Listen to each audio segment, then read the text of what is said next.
Présentation de la Maison du Patrimoine de Bobissi. C'est dans la périphérie de la ville de Pointe-Noire, capitale économique du Congo et ville pétrolière, que l'association Village Interactif a choisi l'emplacement de sa future Maison du Patrimoine. À 1h30 de route de la ville, dans la forêt du Mayombe, qu'apparaît la localité de Bobissi. Au centre de l'agriculture vivrière, des carrières de pierre destinées à de grandes sociétés telles que Eni dans le pétrole ou Socofran dans les chantiers immobiliers routiers. NTN dans la télécommunication sont au rendez-vous. Les habitants, eux, doivent se contenter de peu. Face à la pauvreté, l'accès difficile à la santé, l'offre éducative limitée, les limites de l'entrepreneuriat, l'inexistence de financement coopératif, l'imaginaire peut être bloqué. La population de Bobissi ne se résigne pas et elle désire trouver tous les outils pour s'émanciper et dévoiler son territoire sans détruire son patrimoine. Car les enjeux sont bien là. Comment mettre en place une synergie entre les populations locales et comment redistribuer les richesses de ce territoire? Comment impliquer tous les acteurs dans les projets qui respectent les attentes des populations? Parmi les réponses aux multiples problématiques, Village Interactif développe l'idée d'installer une maison du patrimoine au sein de la localité de Bobissi. C'est au centre socio-culturel villageois, visant les populations n'ayant pas accès aux grands centres culturels et aux moyens de communication. Ce projet se fonde sur l'association de deux mondes, le monde du patrimoine et celui de l'Internet. Ainsi, nous vous invitons à la visite de la maison du patrimoine de Bobissi. Elle est constituée de 5 parties que nous allons vous présenter.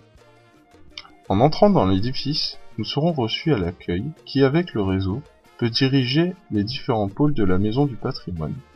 À ce niveau, les animateurs pourront nous remettre une carte d'adhésion et des différents passes culturels utilisables au cours de nos activités.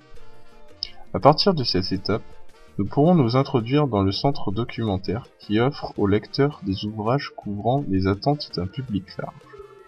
Les manuels scolaires, les encyclopédies, littérature francophone, littérature congolaise, littérature scientifique, presse, bande dessinée.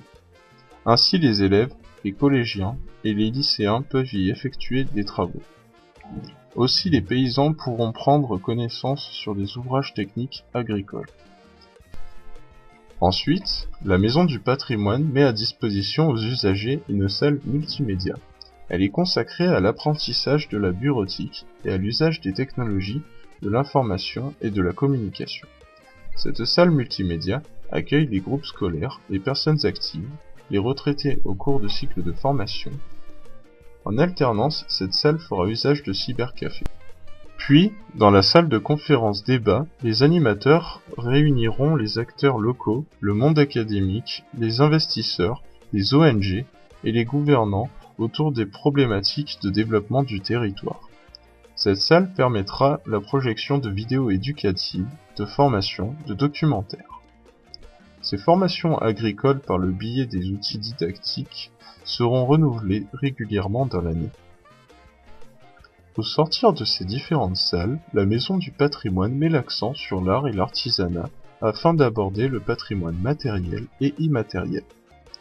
Des œuvres provenant de partout au Congo seront présentées allant des masques traditionnels à l'art moderne des rues de Pointe-Noire.